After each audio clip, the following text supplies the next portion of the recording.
para estar aquí esta mañana en tu presencia, en tu casa, en tus atrios. Gracias, Señor, por el privilegio, Padre, de poder entrar a tu lugar santísimo. Gracias te damos, Señor, porque tú eres un Dios bueno, Señor. Y te pido, Padre, que esta mañana, Señor, tú me des la gracia, Padre, que me ayudes, Señor, a impartir la palabra como la pusiste en mi espíritu. Gracias, Padre, porque me alimentaste a mí primero, Señor. Gracias, Señor, porque pude, Señor, sentir tu presencia. Pude escuchar, Señor, y tener un acercamiento contigo diferente, Padre. Gracias. Te doy la gloria y la honra, Señor. Sazona, Señor, esta palabra, que sea para tu gloria y nada más que para tu gloria, Padre. Amén. Yo te doy gracias, Señor, de antemano, Padre, en el nombre poderoso de Jesús de Nazaret. Y mis hermanos y yo decimos, Amén. Amén.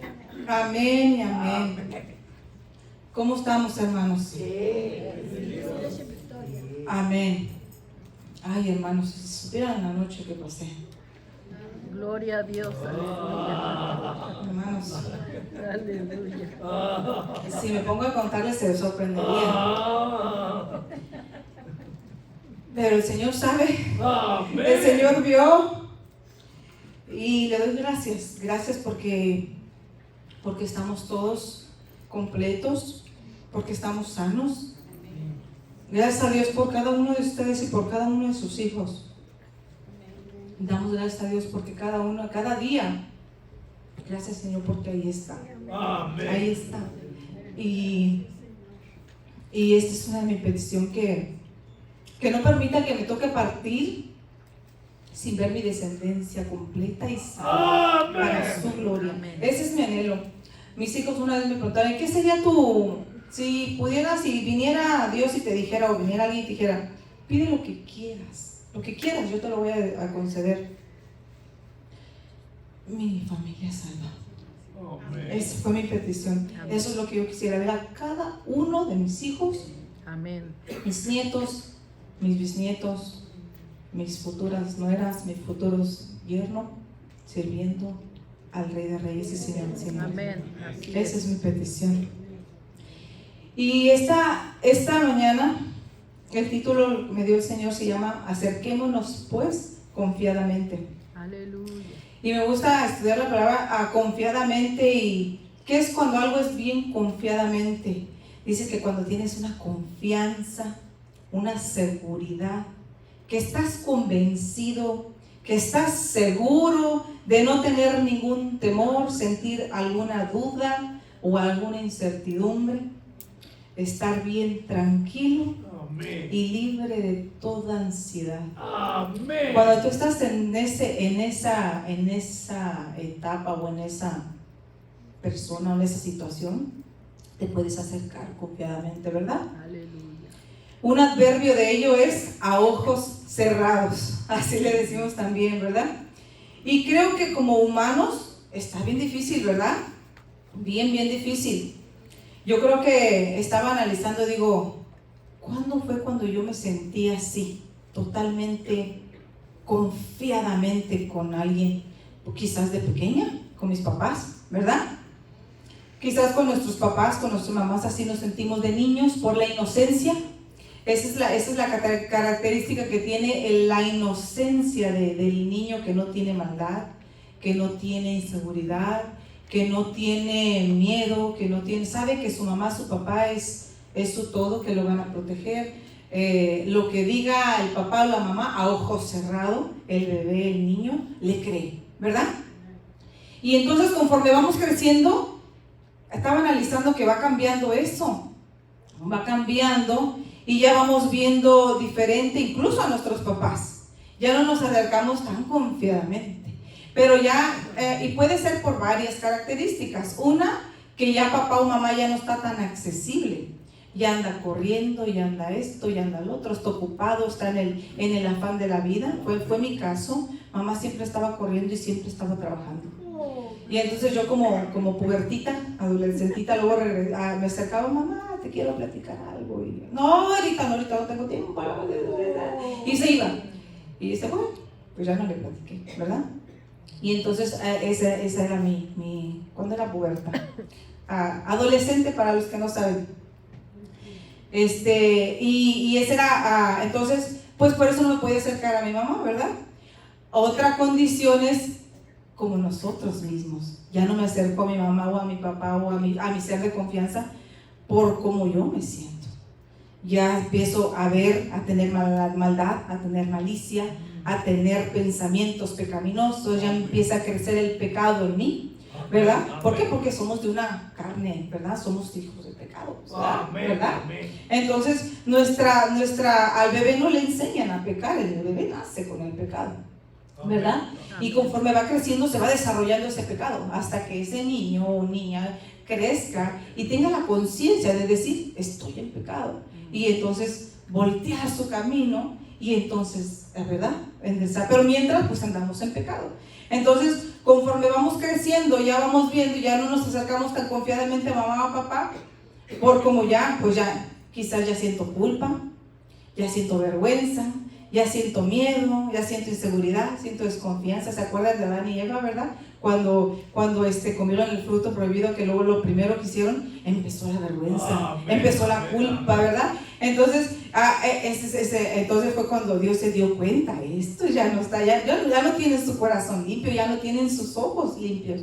Y así es como somos nosotros. Por eso es de que no nos podemos acercar ya confiadamente, totalmente. Y si podrá alguien que, digamos, a los papás ya de adultos, podremos tenerles confianza y ir y acercarnos y contarles nuestro problema o X, ¿verdad? Pero no confiadamente como todos estos, con estos puntos que les decía, no tan con tanta seguridad, no tan convencido, porque a lo mejor me va a regañar, no, ya con temor, ya me va a mí, se va a enojar, o tengo duda, no sé si me va a comprender o no, si tiene caso o no, incertidumbre, ya no voy tan tranquilo, ya no voy tan libre de ansiedad, ya no voy a ojos cerrados, ¿verdad? Hay también otro tipo de persona que le llamamos el confiado, que le llaman el crédulo. Esta persona está propensa a confiar en los demás. Dice el diccionario, es tan confiado que se le engaña con facilidad. También está ese tipo de persona. ¿Y qué pasa? Que se dan sus enfrentones y sus celones seguido, sus desilusiones seguido. Ese es uno de, bueno, quiero que le declare ya uno de mis defectos más grandes, es ser muy crédula. Y pues ¿qué pasa? Que siempre seguido me decepcionaba y yo decía, ay, ¿por qué, Señor? Pues, ¿por qué? Pues porque no debes de poner los ojos allí, y de eso se trata el mensaje, ¿verdad? Amén. Entonces así pasa, igual pasa con Dios, nos pasa similar.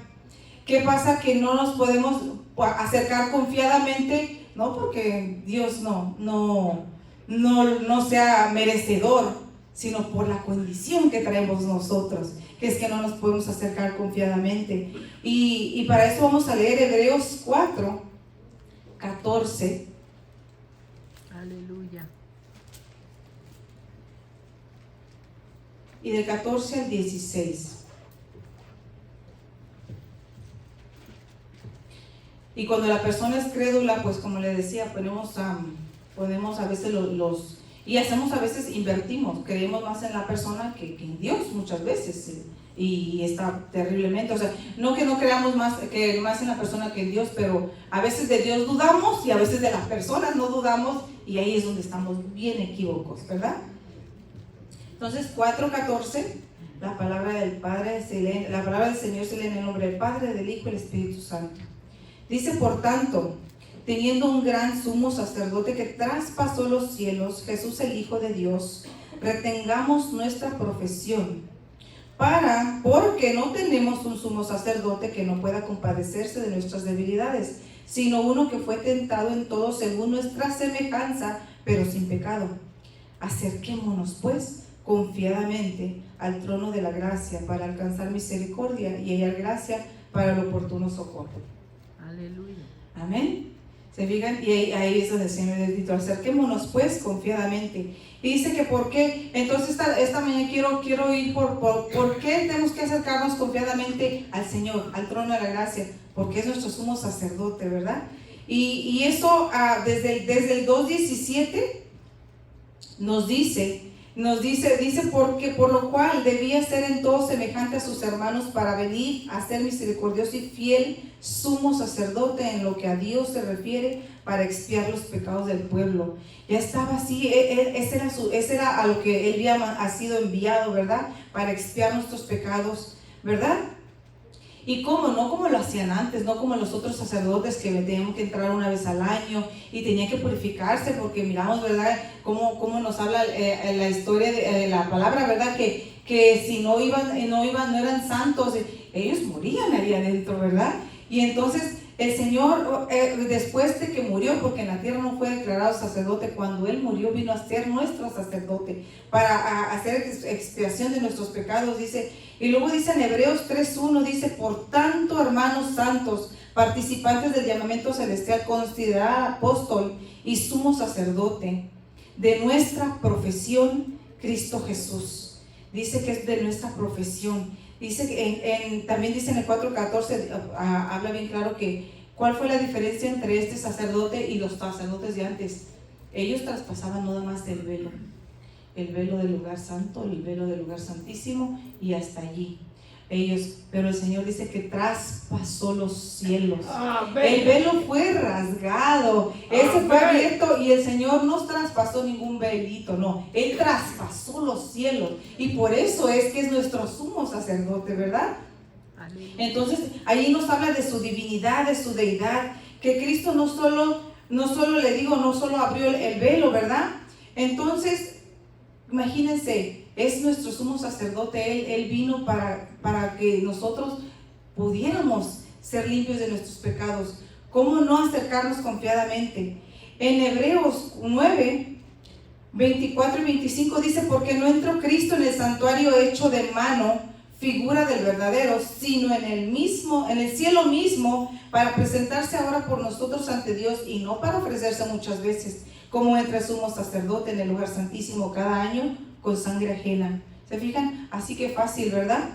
Entonces,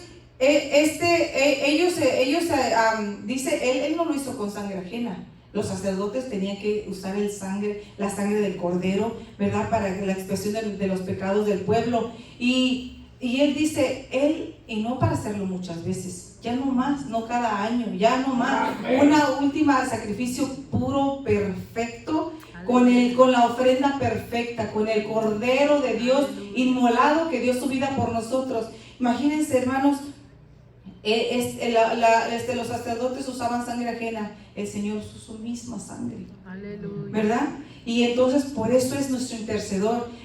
Antes tenía que ser por medio de un sacerdote, que las personas llegaban y ese sacerdote era encargado de expiar mis pecados, ¿verdad? Y creo que tiene mucho que ver esto todavía en la cultura de ahora, que se quedaron con ese mismo pensamiento. Yo no puedo acercarme al lugar santísimo, tiene que hacerlo un sacerdote, un padre, un papa, una virgen, una imagen, un Cristo, de los que tienen crucificados. Esos son los que se van a acercar por mí, porque yo no puedo. No, mentiras del diablo. Aquí está diciendo claramente que Él traspasó los cielos, que Él fue que fue su sacrificio, que no fue con sangre ajena, que fue con la misma sangre de Él. ¿Para qué? Para que ya no ocupemos ningún intermediario. Déjame decirte, hermano, hermana y jovencitos que me están viendo, no necesitas a ningún intermediario. Cuando tú estés en problemas, clama al Padre, porque Él está presto. Sus oídos están accesibles para todos. No tiene favoritos, no hay, ¿cómo se dice? Jerarquías. No hay jerarquías, no es de que hoy que me tengo que preparar para llegar a tal y ser discípulo, no sé qué, y así, apóstol, y no, para poder tener un acercamiento al Padre. No, le digo acceso libre. Aleluya. Él para eso vino, le costó nada más, imagínense, su sangre, su vida, que murió por nosotros para que podamos entrar. Y eso es maravilloso. O sea, oh Señor, qué gracias, porque por ti es que podemos acercarnos, ¿verdad? Y le digo, y muchos todavía tienen ese mal concepto de que piensan que tienen que un padre poderlos o alguien poderlos acercar a Dios. O incluso en la iglesia, a veces unos podemos pensar, yo sí pensaba al principio, decía, no, es que yo no puedo orar, yo creo que a mí no me va a oír. Hermana, como la hermana, a ver, usted que tiene palancas, hermano, ella en el cielo, porque así decimos desde el barrio, ¿verdad? Usted que tiene palancas, o sea, como que usted tiene Acceso. el pastor, la pastora, usted tiene como acceso, usted es de otro nivel, usted ore por mí, no, el Señor me dice en su palabra que yo puedo clamar, que no hay oración pequeña, que no hay oración que Él me está escuchando, y eso es lo que he podido sentir, y yo clamo, y yo sé que Él me escucha, yo sé, y entonces sé cuán grande la verdad que la oración del santo tiene poder. Nosotros, no, porque soy santo y porque no hago ningún pecado, no, peco todos los días, hermanos, soy carne, no, porque Él me declaró santo, porque Él pagó, ¿verdad? En Efesios 2:1 dice, y Él os dio vida a vosotros cuando estabais muertos en vuestros delitos y pecados. Pero ve que dice aquí dice estabais muertos. Ya no estás muerto, ya estás vivo, ya fuiste declarado. Y entonces habla en pasado. Estabas. No te sigas considerando muerto, no te sigas viendo como muerto, no te sigas viendo como que no cuentas, como cero a la izquierda. Él murió para que nosotros tuviéramos la vida. Y entonces ya no estás vivo para su gloria y fuiste declarado santo por su misericordia y su palabra, ¿verdad? Porque y dice que quiere que retengamos nuestra profesión, también lo dice ahí en el 14, ¿verdad? Dice que quiere que retengamos nuestra profesión. ¿Qué es la profesión? Dice, ¿será profesión en lo que trabajo? No, nuestra fe. Aleluya. Dice que quiere que la retengamos. Dice, retengamos la profesión, dice, y el autor de los Hebreos me llevó a Juan 3:17, dice, porque no envió Dios a su Hijo al mundo para condenar al mundo, sino para que el mundo sea salvo por Él, ¿verdad? Entonces aquí el apóstol,